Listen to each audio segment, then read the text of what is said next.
Okay, back day, back for another back session and arms.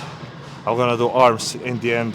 Same thing that I did last week with chest, I did like mainly chest. Yeah, chest was the main focus of the workout last week, and then I did just 1 or 2 movements for each biceps and triceps. That's the same thing that I'm gonna do today, back main focus, 4 to 5 movements for the back, and then 1 or 2 for biceps and tries. Okay, man, feeling good, feeling awesome. Let's kick this session off, and that's pretty much it, man. What else is there to talk about? Absolutely freaking nothing right now. We're gonna talk later. Let's train now. I'm switching up the grip for this workout. As you can see, I'm going, you will see the bar that I'm using. I'm not using a straight bar. I don't know what's the name of this bar, but I like to switch it up from time to time on pull-ups, Since I do pull-ups every single time as my first movement on the back day, I like to switch up the grips, from time to time. So it's basically like different. I hit different I hit different muscles when I switch up the grip, and since I'm not changing the exercise, that's what I like to do. Just different grip, and yeah. And that's another tip for you guys. With back training, try switching up the grips. Go overhand, underhand, this grip right here. Do everything, man, and you will get an awesome back. Let's go. 3 sets, man. First 2 heavy, 8 to 12. Last set, drop off some weight and go for a higher rep set.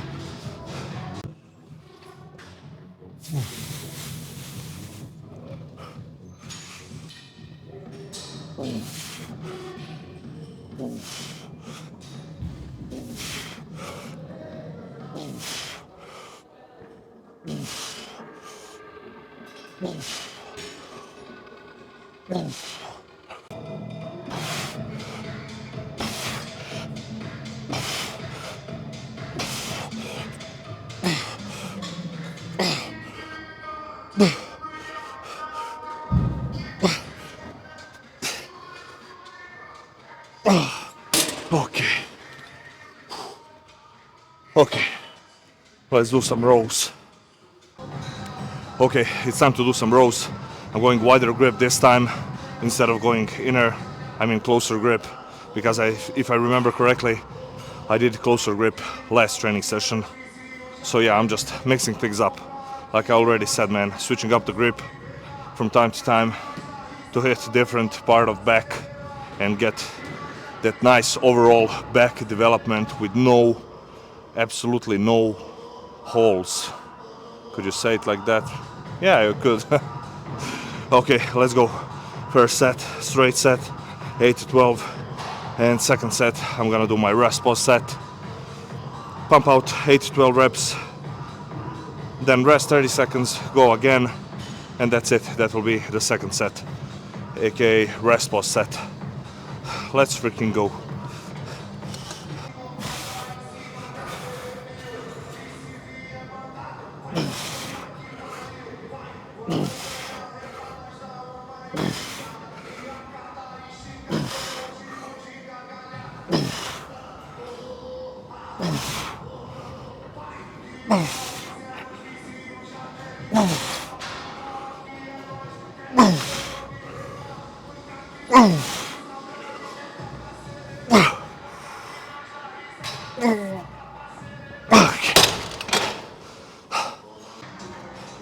Yeah, take a guess. What's the next? What's the next movement? And take a guess. What's the only compound lift for back that I will do today? Yes, barbell rows. Let's go, man. 2 warm-up sets. 1 plate, 2 plates. Now 2 3/4 plates. Let's go. I'm ready. Second set. It all depends, man, on the first set. So yeah, I won't say what I will do. I will see how the first set goes, and then we will decide. I will decide on how much weight and if anything will change. Let's go.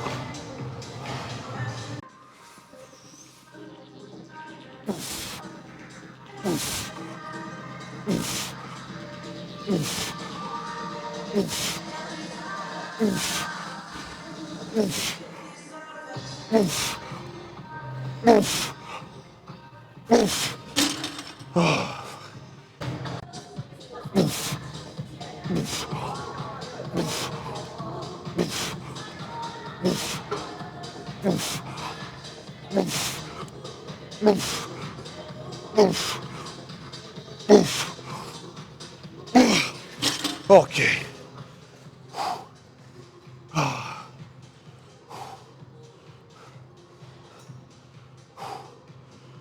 Okay. Fuck. 2 sets done. Let's see what's next, man. Okay.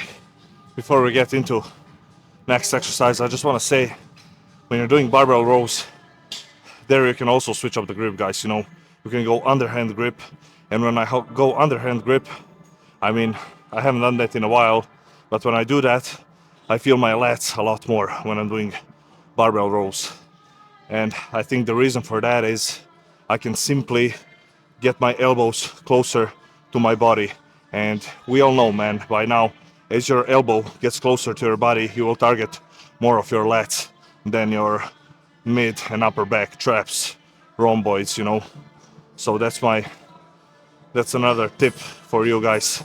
If you are struggling to connect with barbell rows, you know, with overhand grip, try underhand grip. But you will need to use much less weight with underhand grip because you are weaker, and also there's some bicep involvement when you're using underhand grip, and you can injure your bicep pretty easy if you're not careful. So watch out for that. Make sure you warm up really good before doing underhand barbell rows.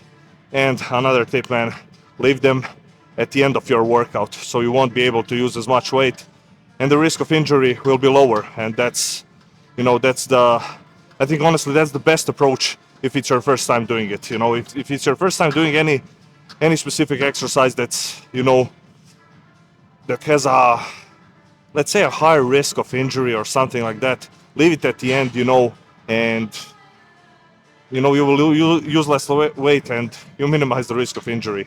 So yeah, that's my tip for you guys. Okay, one arm pull downs now. Let's do 2 sets, 8, 12, simple straight sets, nothing fancy, and that's it. Okay, tip for this one is just think about driving your elbow into your pocket, and you should feel your lower lats like they're trying to cramp. What else? That's it. Yeah, that's it, man. Let's go.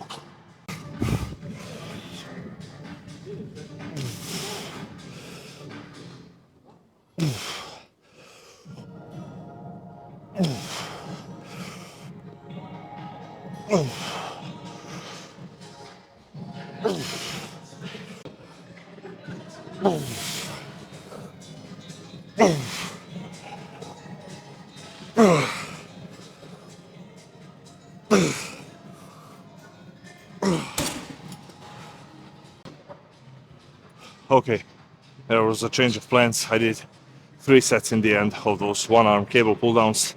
I was connecting with it well. I said, you know what, I have to do one more. I have to do one more because my lower lats were pumped up like crazy. So yeah, man. I mean, that shouldn't be surprising.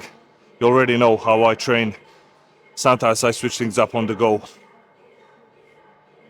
because I feel like it, you know. There are no rules. As long as you train hard and intensity is there, that's all that matters, man. Okay, let's go. Let's do 3 sets of pullovers, 12 to 15 reps. This is like a pump finisher type of movement for the back. And yeah, man.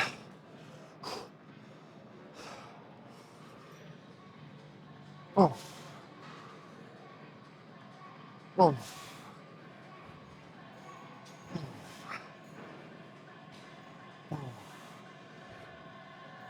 Oh.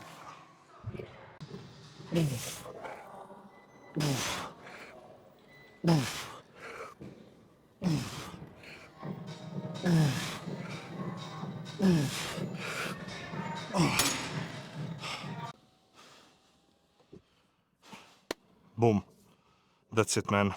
See, you never know what I'm gonna do next. I said I'm gonna do arms, and in the end, I'm gonna do them tomorrow with chest. After a back day, after a heavy back day, where I do some type of compound lift, like a T-bar row or a barbell row, I feel like whatever I do after that, whatever other body part I do after that, I can't hit it with the best mind muscle connection. I know it's a weird thing to say, but I just feel like I'm zoning out of it, after like a heavy back workout. But when I do chest, chest is much smaller muscle, so it's not as taxing. Even when I do, heavy incline barbell or heavy dumbbells, I can still do whatever I need to do after chest. And same thing goes for quads. When I do train quads, bro, I just wanna go home and lay in bed for like half an hour until I come back into reality. Because when I'm training quads, I'm just in another dimension. I'm battling that inner bitch in me, and I'm battling other demons. Yeah, so yeah, tomorrow I'm gonna train chest with arms, and I think I like it like that the most. I did back before with a little bit of arms, but when I train chest and arms, I like it more. So yeah, chest and arms tomorrow on the menu. Also today I did 5 movements for the back, which I mean sometimes I do 5, but sometimes I like to do, most of the time I like to do a 6. But today I did 5 because I'm gonna have another back day this week, which will be hamstrings and back. So the focus is gonna be on the hammies. I'm gonna destroy the hammies completely, and then 2 to 3 movements for the back. Oh yeah, one more thing is I did forearms and abs. Bro, I haven't done abs in a while. I was slacking, and yeah, I need to start doing abs in the off season more often. I mean, bulk, mass gaining phase, whatever, is the same. It's the same shit. So yeah, abs. I did just some leg raises.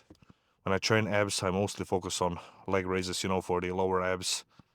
Because let's be honest, man, we all have underdeveloped lower abs in comparison to our upper abs. I mean, most of the people, and you will never see a guy that has like thick lower abs and no upper abs. I don't think I ever saw that, on any human being. Maybe on some aliens, but not on any human. Okay, that's it, man. Back day completed. And remember, guys, what I said. When you're training back, switch up the grips from time to time. If back is your weak body part, try training it 2 times per week. But don't do like, I don't know, 6 exercises or 7, 8 one day and then again do the same amount of volume. Just split up the volume a little bit.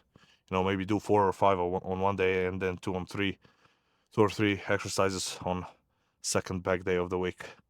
And like I said, man, it's all about switching grips when you're training back, because honestly, I feel completely different contractions when I switch up the grip on any exercise. When I'm doing lat pull downs with a straight bar, and then when I do underhand grip in comparison to overhand grip, completely different muscles. When I do underhand grip, I feel my lats burning, like crazy, because just think about it again. My elbows is traveling as close to my body as it can, and that's why I'm targeting more of the lats in comparison to my mid and upper back. And when you're training with a straight bar and you're going overhand grip, your elbows are stuck in a weird position. You can't do this with a straight bar. You can tuck your elbows in a little bit, but you can't do this like you can with overhand grip. So yeah, you won't get as much lat activation as you would if you were to do an underhand grip. So it's all about switching things up, man. Hitting muscle from all the different angles, and that's it, man. I think you should find like two movements that are your staples in your back training, that you connect well with it, that you can progress in, that you're feeling it, mind muscle connection is there, contraction is there, pump is there. And other things, switch up the grips from time to time and see, man, see if it will benefit you. Yeah, man, that's it. I'm out, going home, eat, take a shower, eat, go for a walk, eat, go for a walk, eat, and sleep. What a fun day, what an exciting day. Oh man, I'm sick of this. I'm slowly getting sick of this mass gaining phase, bulk phase, pushing the food so much. So yeah, I can't wait until I start cutting again. But see, again, that's my problem, man. I'm not present sometimes. I'm not present. Like, I'm sick of this and I can't wait to cut. But bro, I'm bulking right now. I need to focus on this part. I'm building muscle. I need to be present.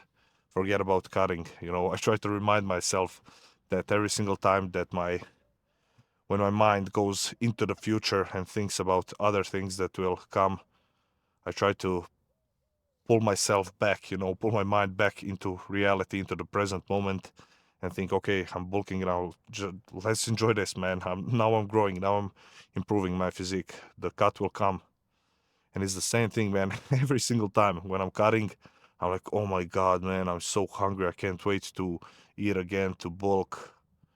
But honestly, guys, now that I have experienced this bulk, mass gaining phase, this is my second real, mass gaining phase that I ever did, where I'm pushing food, like crazy, eating like 6,000 calories per day. I think bulking, putting on mass is much harder than cutting, man. When you're cutting, you're just hungry, you can play with food, eat high voluminous, low calorie, high volume foods, and you can, I don't know, use vape or nicotine to suppress your appetite, or I don't know, some other things like caffeine. You can drink diet pop, diet sodas. You can trick your mind, but when you're pushing food, man, it's disgusting, You're only hungry for your breakfast, But everything else, you're just, okay, it's time to eat. I need to freaking eat, man. Yeah, I'm only hungry for breakfast and for my post-workout meal because there's a huge gap, For breakfast, there's like 9 or 10 hours in between my last meal and my breakfast. And when I'm, and the difference, and the time difference, I mean, not the time difference, the time gap in between my pre-workout meal and my post-workout meal is like 4 hours, 4.5 sometimes. And then I'm hungry, then I can eat. But other than that, I'm just like a robot, pushing food. It's disgusting. But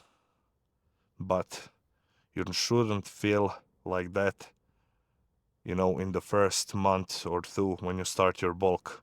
If you're already feeling that, then I think that's a red flag. I think you're pushing food too soon and you're crushing your appetite too soon. Because for the first 3.5 months of my bulk, I was fine, I was eating, I was hungry for every single meal, I was enjoying it. But now, when I'm on month 5, bro, I'm just over it. So yeah, don't make that mistake of pushing up your food too soon and crushing your appetite. Because if you want to build some serious muscle, serious mass, the bulk is gonna have to last, 6 months at least, to see some significant changes if you're in your physique. So yeah, don't make that mistake. Slowly, gradually up the food, and when you get to, let's say you're bulking for 6 months, and when you get to month 3, 4, and you slowly start to lose your appetite, hey man, that's fine. You don't have much more time. You can push through it. But if you're having like a 1 year mass gaining phase, And also, I would never recommend doing your bulk for more than a year, because you need to cut and resensitize your body to food, improve your insulin sensitivity and whatever. But what I was trying to say, if you're doing like a 1 year bulk and you're on your month 3 or 4 and you can't eat anymore, then you can do, like a mini cut. Drop your carbs for like 2 weeks, because let the appetite come back. Slowly start raising the carbs again, upping the food, and push through it again. If it happens, do the same thing. But if you're on month 5, 4, and you have like 6, 7 more weeks, I think you can just push through it. Raise your activity a little bit. There are many ways to trick your body into being hungry. Movement and cardio is number one. So yeah, you can up the cardio, up the movement a little bit, and that will help you with your appetite. At least that's how it is for me. As soon as I start walking 10K steps per day, boom, I'm better, man. I'm hungry. I'm still not hungry, but you know, I'm not looking the food with like it's disgusting, like, oh my God, I have to eat again. I'm like, okay, I have to eat again. I eat and I'm fine with it. But if I don't do that, if I'm not moving throughout the day, then oh my God, can the time slow down a little bit? I don't want to eat again, in like 2.5, 3 hours. Okay, man, that's it. Car talk done. Car rant done. I'm out, guys. Thank you all for watching. Tomorrow, chest and arms.